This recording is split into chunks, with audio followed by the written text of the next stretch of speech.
एक लम्हे के लिए तुम्हारी बात मान दी। পাকিস্তানি অভিনেত্রী হুমায়রা আসগরের মৃত্যুতে তৈরি হচ্ছে একের পর এক চাঞ্চল্য।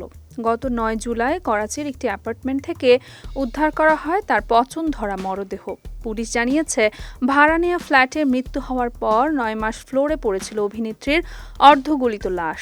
সেই রহস্যের জট খুলতে এবার অভিনেত্রীর কেসটি হাতে নিয়েছে পাকিস্তানের কাউন্টার টেররিজম ডিপার্টমেন্ট। পাকিস্তানের সংবাদ মাধ্যম থেকে জানা গেছে, সিটিডির রিপোর্টে বলা হয়েছে ২০২৪ সালের ২৮ সেপ্টেম্বর দুপুরে হুমায়রাকে বাড়ির বাইরে যেতে দেখা যায়। ঘণ্টাখানেক পর তিনি বাসায় ফেরেন। এরপর আর তাকে কেউ দেখতে পাননি।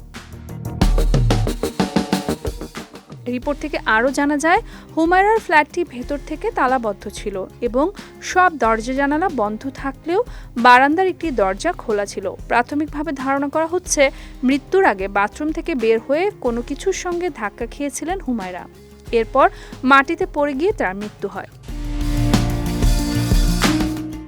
৯ মাস এভাবেই বন্ধ ফ্ল্যাটের মেঝেতে পড়েছিল মরদেহ, যে কারণে অর্ধগলিত লাশের ফরেনসিক রিপোর্ট থেকে অনেক কিছুই জানা সম্ভব হচ্ছে না।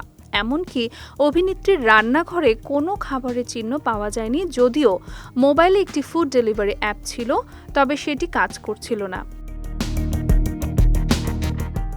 এদিকে পুলিশের তদন্ত টিম বলছে, ব্যক্তিগত জীবনে ৩টি সিম কার্ড ব্যবহার করতেন হুমায়রা মৃত্যুর আগ পর্যন্ত, যার সবই সচল ছিল। মৃত্যুর রহস্য জানতে এবার সেই সিম কার্ড ও মোবাইল ফোন খতিয়ে দেখার সিদ্ধান্ত নিয়েছে সিটিভি।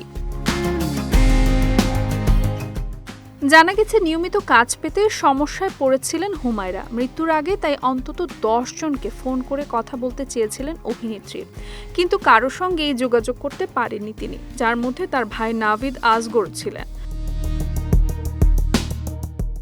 তদন্তকারীরা বলছেন, অভিনেত্রীর ফ্ল্যাটে কোনো গয়না পাওয়া যায়নি, যেটি বেশ সন্দেহজনক। তাই বিষয়টি গুরুত্ব দিয়ে খতিয়ে দেখছে করাচি পুলিশ। সন্দেহপ্রবণ নতুন দিকগুলো তদন্তের পর রিপোর্ট হাতে পেলেই নিশ্চিত হওয়া যাবে অভিনেত্রীর স্বাভাবিক মৃত্যু হয়েছে নাকি পরিকল্পিতভাবে কেউ তাকে খুন করেছে।